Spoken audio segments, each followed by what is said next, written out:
Adrian! It is November 16th, 2023. It's a Thursday. The Chargers are currently 4-5. We recently lost to the Lions. We've noticed lately that a lot of fans, it seems like, are having a rough time this season. There's a lot of, what's that called? Ups and downs. Ups and downs. Peaks and valleys. Yeah. And it seems like people are having a real struggle in the valleys, we've noticed from the social medias. So we felt compelled to do a little video. Why are we doing this video, Mary? We just want to help everyone, you know? Offer some different perspective. It's good to do that. That's so true. We just want to help. We're trying to help you. We're not trying to rob you. Football is for fun. Just ask Justin Herbert. It should be fun. It is entertainment. It's the thing that we watch to escape the reality of this awful world that we live in for just a short period of time, right? There's unquestionably awful things that happen in the world, and so sports, it's something nice that we can enjoy.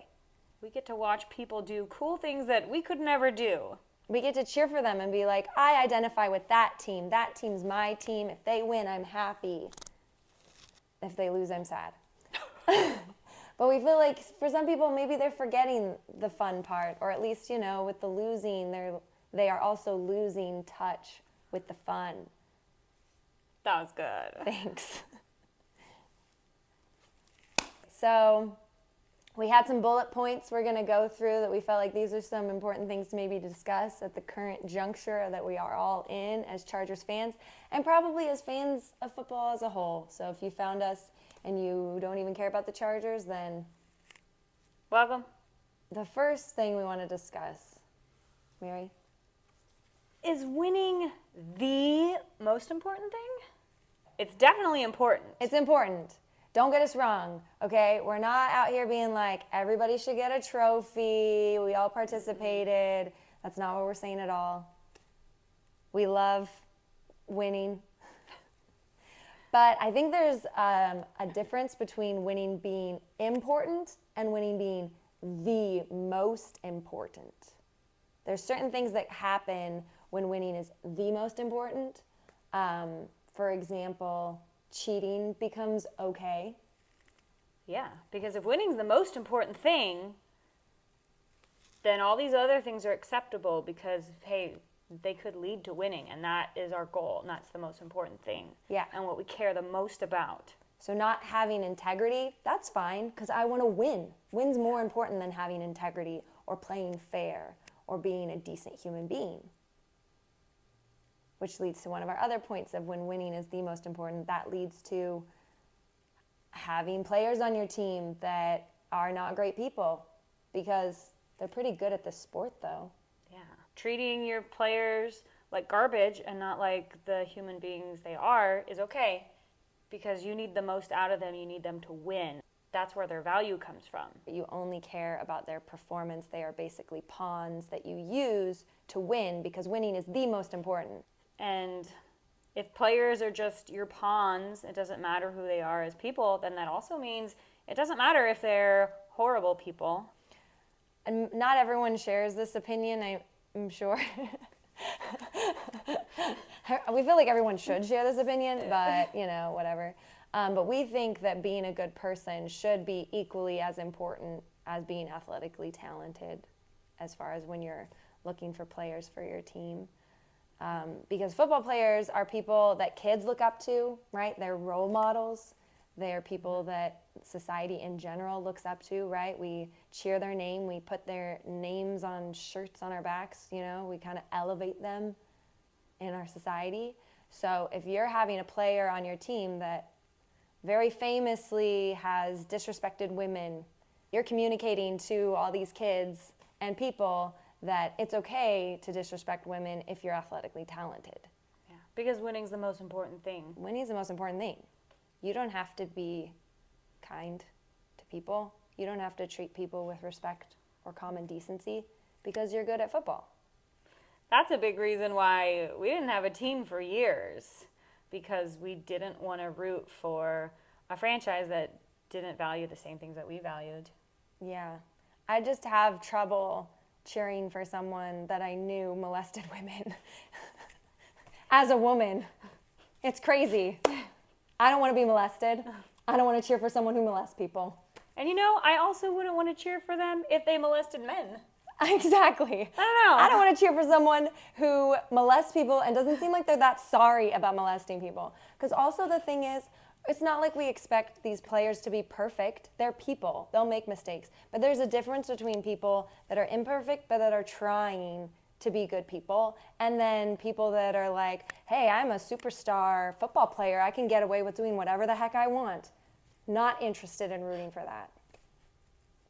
I guess what we're trying to say is, call us crazy, but we think that treating other people with respect and decency is more important than winning a game that exists for purely entertainment. So that kind of leads us into this whole discussion that comes up often when a football team loses, the fan base, right? We scramble and try to figure out what's the key to make them win. If we get this coach, if we go after this player, will it make our team win, right?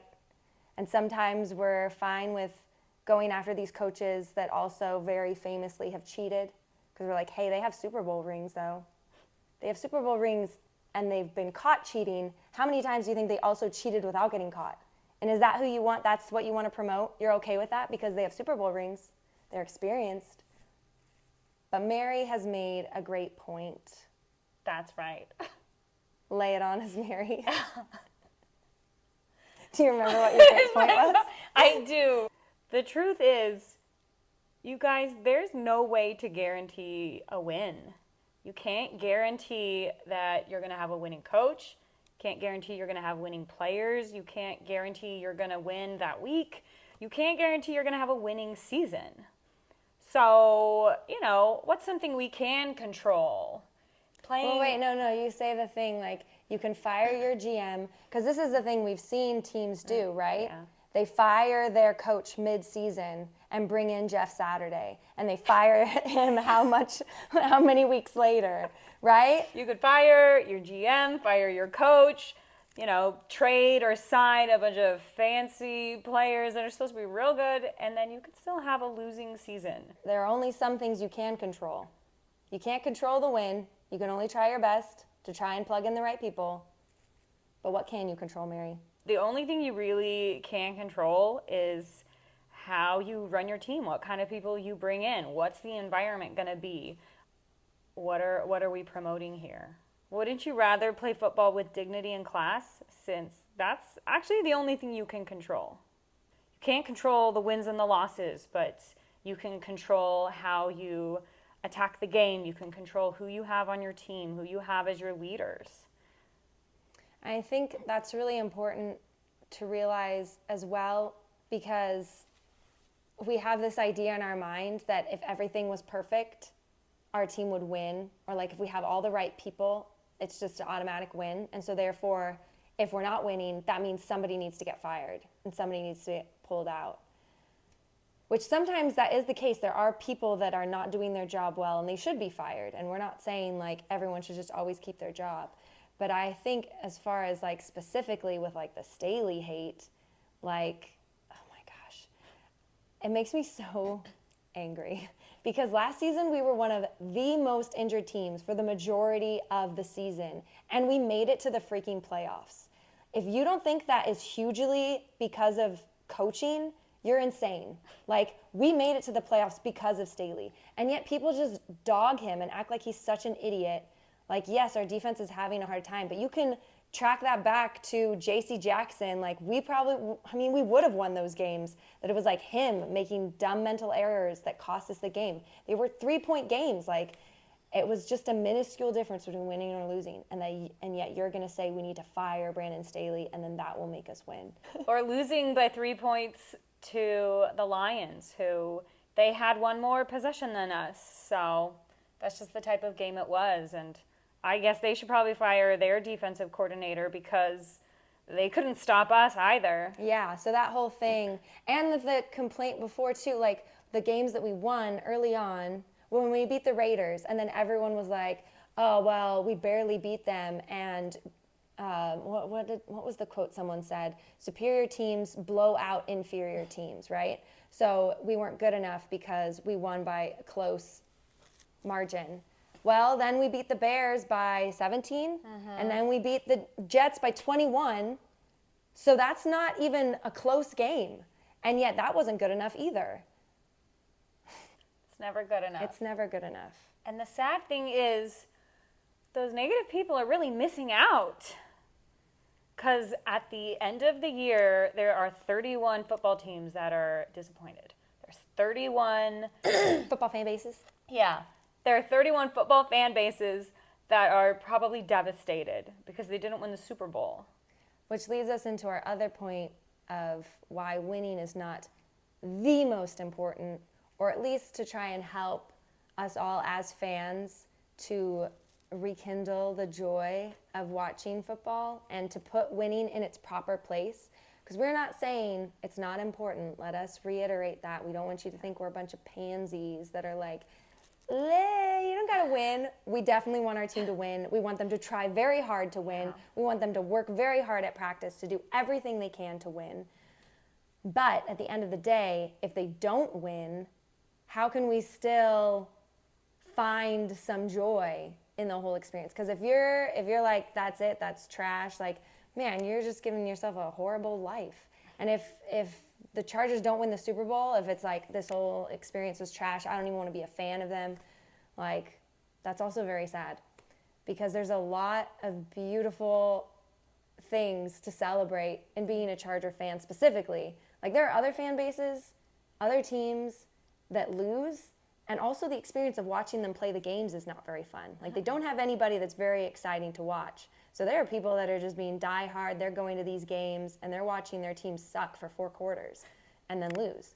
At least as Chargers fans, like, it's always exciting. We're always in it. There's always a chance. And you get to freaking watch Justin Herbert throw the ball. Are you kidding me? Keenan Allen catch the ball? Like, that alone, you should feel so honored that you get to be a Charger fan and see that happen in person.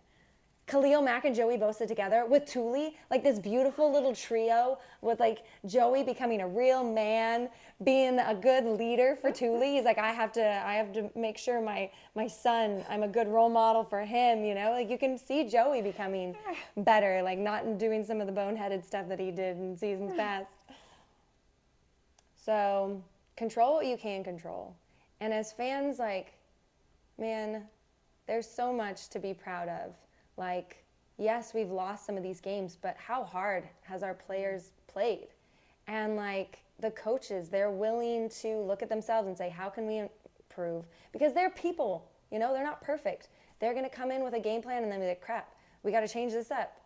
Crap, I've got to do things differently. Like, do you really want to be the person that's just dogging on them and making them feel horrible? Or do you want to be the person that's like, hey, you're going to figure this out.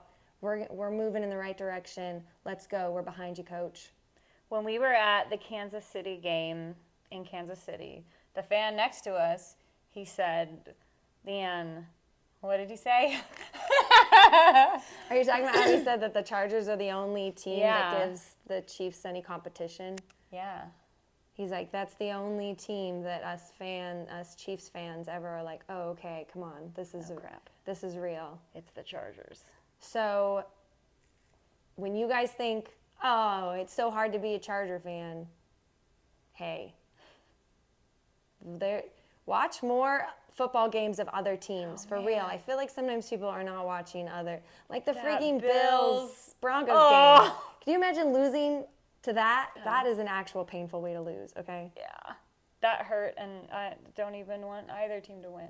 Or like the freaking Broncos Dolphins game. Like, we're not getting Yeah. beat by 50 points and being totally embarrassed. So everybody needs to kind of chill out. Okay, another thing to help us all as Charger fans or fans in general. I've had many jobs. I have a short attention span when it comes to employment. That sounds really bad. Okay, I've had many jobs. One of them, I was a behavioral therapist for kids with special needs. So you'd go to their house after school and help them with tying their shoes, brushing their teeth, or learning how to play games and lose without getting mad and throwing the board game. That was one of the things you'd work on. And I will never forget what this one kid said, who was one of my favorites. I'm not allowed to say that. I will never forget what this one kid said after he lost. He was getting upset, and I said, what's so bad about losing? And he said, because then I'm a loser. And I was like, whoa. I mean, I come from a very competitive family. I've always been very competitive. But it definitely changed the way I view playing games and things like that, and realizing, like, why do we get so upset when we lose games? Because it's wrapped up in our identity. We're like, not only did I lose this game, I am a loser. And I think that that's what happens for us as Chargers fans a lot of times, or football fans in general. We identify with this team, we tie up our identity with them, and so when they lose, not only did they lose, we lost, and we are losers. And so we get really mad about that because they make us feel bad about ourselves. And so then we go on Twitter and bash the team and say, how could you hurt me? How could you make me feel this way? As opposed to, this is a team that I love and I want to win, and I'm sad that they lost. But that does not impact my identity as a human being. You know? Yeah. Because what can you actually control? How you react to these situations. So when you act like this, yes, you are being a loser. Like, when you're just crapping on the team and crapping on anybody who wants to be positive as a fan, like, yes, in that instance, you are a loser. And you should be upset about that. But, you know, we're here to help you grow. Like, we love you. We want you to be better. But it's a choice. Also, we want to talk about Brandon Staley, because I feel like it'll be helpful just to have this out there so that anybody on Twitter who's like, tell me why you actually think Brandon Staley is a good coach, we can just tell them to go to this video instead of having to answer all these people. Because Brandon Staley is a great coach. The culture that he's created, like, there are things that you can control and things that you can't, like we've been through before. You can't guarantee a win, but you can guarantee making a culture of people that love each other and that are working hard for each other and that are encouraging each other and that enjoy going to work. Because think about jobs that you've had where you hate going there, and jobs where you've enjoyed going there. You're a lot more productive. You get more out of your employees when they are happy. So it's really smart on Brandon Staley's part. And also, I think it comes from a place of him genuinely caring about people, which is so beautiful. And that's why we will fight till the bitter end to ensure that he stays our coach. Spanoses, if you're listening to this, know that the Brisket Broads want Brandon Staley to be the coach of the Chargers forever. Don't listen to the negative people on Twitter and whatever that are like, fire Staley, fire Staley. Just know that these girls want him to be the coach, okay? These broads love Staley. And it's not just because he is a great person, which I think he is a great person. He also is a great coach. I feel like I have to have evidence of that. Well, I mean, the 49ers game last year, I always think about that. Like, that legitimately was like practice squad, like Michael Bandy, DeAndre Carter. I mean, DeAndre Carter wasn't practice squad, but he is not a tall man. So as far as like these being the wide receivers that you have out there, and that was a game that everyone predicted that we would get blown out. They're like, this is going to be so embarrassing for the Chargers. And then we were winning for the majority of that game. And then we had some other injuries happen at the end of the game, and then we lost. But that right there, that is great coaching. That's a great game plan. And people don't give credit to Staley for that. And it makes me so mad, because there are definitely examples of him doing a fantastic job as a coach. And then people, I don't know, they have really short memories, or they only remember records. So they're just like, what was the overall record of the Chargers? I can't even remember that for most of the year we had players that are, just empirically speaking, not as good as the opponents we were playing, but somehow we found a way to win or be in it. The Thinking Man's Guide to Football. The Thinking Man's Guide to Football What about it, Mary? We're reading this book. Mary and I are both reading this book that was written in the 80s by something Zimmerman. Paul, that's what I was going to say. It's called The Thinking Man's Guide to Football. Mary wanted to tell us something about it. What, Mary? I don't know. He talks about coaches and about how, if you need a coach to, like, motivate you, then you probably are not going to make it in the NFL. Like, these players have to be motivated. And I feel like Staley has done such, well, him and Telesco, like, they've brought in people that the other teammates want to fight for, because that's really what it comes down to. Like, do you want to fight for the guy next to you? And, like, I just feel like that team loves each other so much. And that was the thing with J.C. Jackson, where people, fans complain that the Chargers don't go after players that are, big money people, or people that, it's like, ooh, that's a really flashy player, right? So everyone was kind of surprised and excited when we got J.C. Jackson. We're like, whoa, like Mr. INT, like this isn't typical of the Chargers. And it's not typical of the Chargers for a reason, because they usually do a really thorough character check on people. But with JC, it was kind of like, he's amazing though. Let's just take him. They ended up holding on to him a little longer than they probably should have, because it's like they invested so much money. I mean, he had that injury too, so there's a long span of time where, he couldn't be playing anyway. So there wasn't really that big of a chunk of time where we actually got to see J.C. Jackson on the field and J.C. Jackson as a teammate. But once it became evident where it's like, dude, this guy is not as committed as the rest of the players, and then that whole, like, him, having his shoes untied and refusing to go in, then it was like, okay, we got to get rid of him. And Tom Telesco, like, apologized to the rest of the team. Like, I'm sorry that we gave him so many chances and allowed him to stay on the team. And so that's something that, man, you guys should be praising the team so much more often than you are. You should be praising Tom Telesco way more. That, like, man, the amount of times I see people saying, fire Tom Telesco, it gets me so pissed, because he's done such a freaking good job. Like, the people that he's brought in, like Rashawn Slater, Justin Herbert, Joey Bosa, Tuli Tuipulotu, Quentin Johnston, like, people that are just good quality, hardworking, kind people that we want to root for, that are fun to watch. Get those men a raise. Anyways, I think that's pretty much what we wanted to say. Yeah. I hope that's helpful to you guys out there. Hang in there, Bolt fam.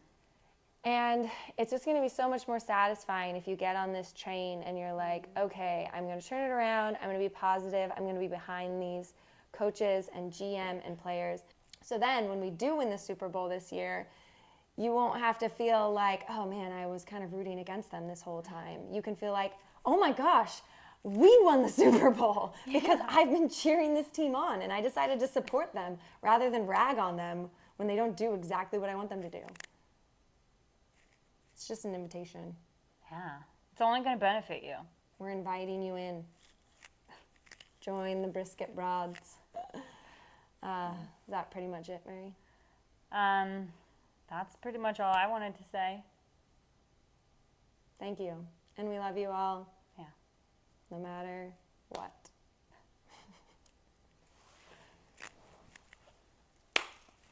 Brisket Broads. The light died. Oh my gosh, that's amazing. So convenient. God was like, you're done. He's like, I'm cutting you off. You guys need to shut up. Bye.